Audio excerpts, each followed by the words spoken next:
Hi guys, welcome back to another small tip video from William Street Gym and myself. Today we're going to talk about something that's going to hopefully help you guys get better by keeping you in training for longer. So one of the things that stops people a lot from improving at their boxing training is actually getting hand injuries. And there's no real way to completely 100% secure you against it, but there's things you can do to really minimize the risk and make sure you look after your hands, because you have lives outside of boxing. Some of you might, some of you won't. But you need to look after your hands, because once your hands start getting injured, unless you look after them and rehab them, it's going to get worse. And hopefully you want to get to a point before it actually gets there. So number one thing that I sort of tell people a lot, I might have told you, is to start treating your hands more like a precision instrument and less like a club.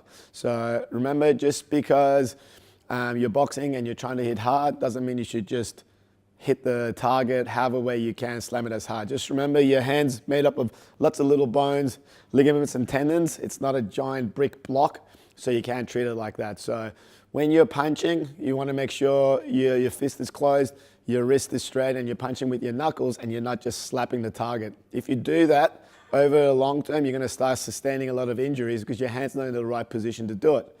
Now, obviously, as you put your gloves on, and especially with bigger gloves, so 12, 14, 16 ounce gloves, you start to feel less of the knuckle making contact with the target, and it becomes quite tempting just to slap your shots in.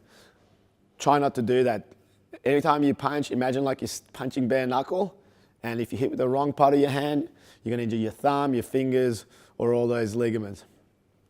The next thing is an obvious one, and something we teach you the first day you arrive at the gym, is to wrap your hands properly.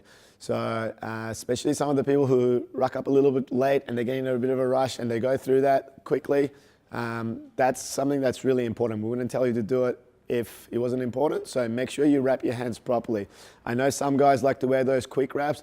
Remember, the quick wraps are particularly good for protecting a little bit extra protection on your knuckles, but they don't necessarily protect your wrist and your thumbs and the bones in the back. So if you are going to wear those, it's not a bad idea to also wrap over them, but try to just learn to wrap your hands. It's a part of boxing and Muay Thai training, part of most combat sports that involve striking. So wrap your hands properly.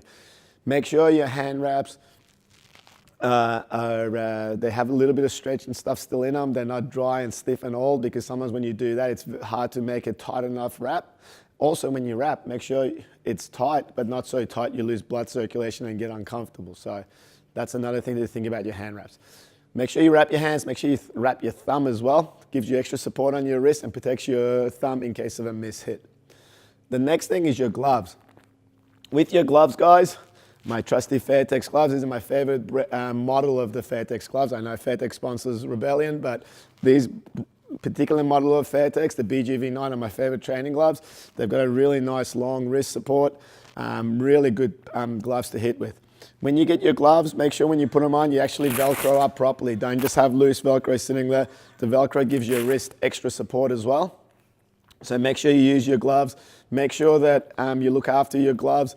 And once they start to get really worn out, and just like a pair of shoes, if they're really worn out and the stitching and stuff's gone and the padding's really broken down, that point of protection is lost. So on top of your gloves, most of your gloves will last you well over a year. So invest in good gloves.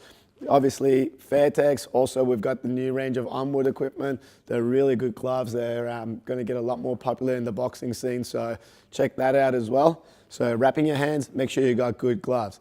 Finally, when you're training with a training partner, if they're slamming your hands with no holding pads, ask them to slow down, because that's one of the things, that's one of the most common things where it starts to injure people's wrist, is the pads getting slammed down on the knuckles. So just be careful. When you're doing pad work, if you feel like your partner's slamming them down, let them know. When you hit bags, the water bags, all of those things, make sure, again, think about your hand as a precision bit of instrument. You're not just clubbing it with any part of the hand. It's important to look after your hands. The last thing I'm going to say is, if they start to get sore, don't just try to work through it. It's like getting shin splints when you're skipping. More of it isn't going to make it better. Slow down. Ask any of us, Ton, me, Ben, Jump, for some advice and some help. There's a couple of little nifty things like the little knuckle pads and stuff that you can get that help with your knuckles, but at the end of the day, you need to stop and look after it, because otherwise it's just going to get worse and it's not fun. You can't box without functioning hands. Thanks guys, and we'll see you soon.